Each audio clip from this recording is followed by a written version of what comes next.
Salam sejahtera Malaysia. Denyut nadi suara rakyat bergema di channel ini.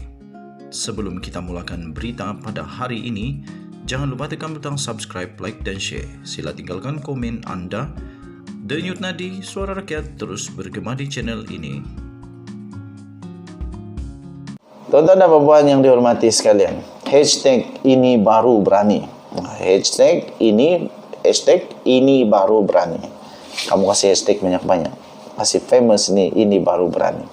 Okey. Sekarang ini kita mau tengok berani atau tidak Anwar Ibrahim untuk buat pembersihan di dalam kabinet yang bakal dia buat. Hashtag ini baru berani. Betulkah dia beranikah untuk memastikan kabinet Anwar Ibrahim, kerajaan perpaduan Anwar Ibrahim ini bersih? Hashtag ini baru berani. Okey. Isu pelantikan untuk timbalan Perdana Menteri, untuk isu pelantikan juga untuk menteri-menteri kabinet, sekarang ini menjadi sangat viral. Kenapa? Beranikah Anwar Ibrahim untuk tidak melantik mereka yang ada isu mahkamah, yang ada kes mahkamah, sama ada sudah dijatuhkan hukuman atau belum, ataupun mereka masih lagi menunggu keputusan ataupun dalam sedang pembicaraan? Beranikah Anwar Ibrahim tidak menamakan mereka sebagai menteri kabinet? Hashtag ini baru berani. Kita tunggulah nanti. Tapi saya fikir Anwar Ibrahim akan melakukan yang terbaik. Isu pelantikan ahli parlimen didakwa di mahkamah ke kabinet akan dibincang. Kalau saya tak payah bincang lah, Datuk Seri Anwar tak payah bincang. Kalau yang memang sudah ada kes mahkamah, janganlah kasih jadi menteri kabinet. Banyak lagi yang bersih, yang tiada dalam kes mahkamah. Cadangan untuk tidak melantik ahli parlimen yang didakwa di mahkamah sebagai anggota kabinet akan dibincangkan secara terperinci dengan parti yang menyertai kerajaan perpaduan. Perdana Menteri Datuk Seri Anwar Ibrahim menegaskan pendirian daripada Pakatan Harapan PH dalam isu itu adalah jelas, iaitu tidak melantik mana-mana ahli parlimen yang didakwa di mahkamah ke dalam kabinet. Jadi itu sudah satu yang jelas. Harap-harap jangan labah. Banyak lagi yang tiada masalah, tiada isu dalam mahkamah. Daripada Barisan Nasional sebagai contoh, ada 30 ahli parlimen. Kalau cari 10, tangkanlah tiada 10 yang bersih di dalam Barisan Nasional. Kemudian di dalam GPS okey. Jadi yang tiada isu mahkamah itu yang harap-harap Anwar Ibrahim kasih lantik. Bagaimanapun katanya, memandangkan pentadbiran yang dibentuk ketika ini adalah kerajaan perpaduan, beliau perlu berbincang terlebih dahulu perkara itu dengan parti gabungan yang lain.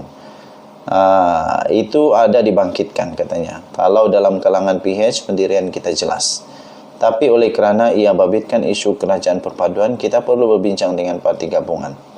Yang membezakan adalah apabila hukuman dijatuhkan, apabila ada pendakwaan, jika ikut pendirian PH, sukar untuk kita teruskan dilantik sebagai anggota kabinet katanya. Tapi bagi saya ruang untuk berbincang dengan parti dalam kerajaan perpaduan ini. Secara terperinci katanya dalam satu sidang media pertamanya selepas dilantik menjadi Perdana Menteri di sini hari ini. Ditanya mengenai pelaksanaan manifesto yang berbeza dalam kalangan gabungan dalam pentadbirannya, Anwar memaklumkan akan memberi tumpuan kepada beberapa isu utama yang dibangkitkan semua gabungan dalam manifesto masing-masing.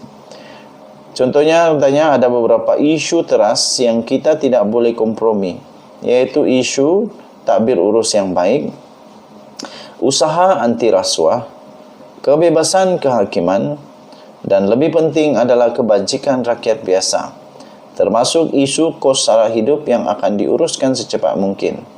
Tidak banyak perbezaan dalam isu teras. Ada niat yang baik dalam semua manifesto. Namun cabaran adalah mengenai komitmen untuk melaksanakannya. Seperti rasuah yang menjadi endemik dan bagaimana mengambil tindakan berkesan untuk menghentikannya, kata Datuk Seri Anwar Ibrahim. Okey, jadi kita nantikan siapakah yang akan dilantik? Pada pendapat saya saja, sebab saya bukan termasuk di dalam orang-orang yang bakal dilantik jadi Menteri Kabinet. Jadi saya boleh beri pendapat sebagai rakyat Malaysia. Saya berpendapat Datuk Seri Anwar Ibrahim janganlah kasih nama mereka yang ada kes mahkamah. Lagipun ya secara jelas saja, secara terang-terangan di dalam orang-orang yang mungkin dilantik sebagai Menteri Kabinet dalam Barisan Nasional, tidak lama lagi adalah Barisan Nasional orang-orang UMNO. Jadi tidak lama lagi tuan-tuan dan puan-puan ada pemilihan baru di dalam UMNO. Jadi orang-orang yang ada terpalit dengan kes mahkamah ini kebanyakannya orang-orang besar di dalam UMNO. Belum tentu lagi dorang ada jawatan lagi besar di dalam UMNO. Jadi untuk jaga dorang punya hati, tidak semestinya untuk bagi dorang jawatan menteri. Sebab tidak semestinya dorang masih lagi ada jawatan nanti di dalam UMNO, Barisan Nasional. Jadi kerana itu bagi saya, pendapat saya, tidak payahlah jaga hati dorang, jangan payahlah takut sangat. Ini kan kerajaan perpaduan Seri Paduka Baginda yang di Pertuan Agong. Jadi pilihlah daripada yang masih bagus, tiada kes mahkamah, supaya orang pun yakin, orang pun akan cakap hashtag ini baru berani. Orang pun akan cakap hashtag ini baru berani. Ini baru betul. Lakukan yang betul. Ada pula daripada komponen gabungan, daripada Barisan Nasional, kalau mau kasih calon siapa yang jadi menteri, kamu kasih calon lah yang bersih. Kasih calon lah yang tidak terpalit kes mahkamah. Kasih calon lah yang belum lagi didakwa di mahkamah. Barulah tidak pening-pening kerajaan perpaduan. Kalau indah nanti jadi lebih pening lagi kerajaan perpaduan. So apa pendapat kamu? Terpulang kepada kamu. Itulah pendapat saya. Saya mohon Datuk Seri Anwar Ibrahim untuk mempertimbangkan supaya memilih hanya mereka yang betul-betul bersih. Mulakan dengan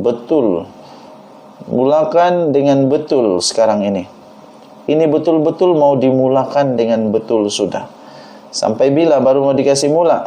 Kalau bukan sekarang. Sampai bila? Kita mau reformasi kan? Jadi kalau mau reformasi, kena hashtag ini baru berani. Saya percaya sejak dari dulu Anwar Ibrahim seorang yang berani. Sejak dari dulu Datuk Seri Anwar Ibrahim seorang yang memang sangat-sangat hebat. Saya percaya Anwar Ibrahim akan hashtag ini baru berani.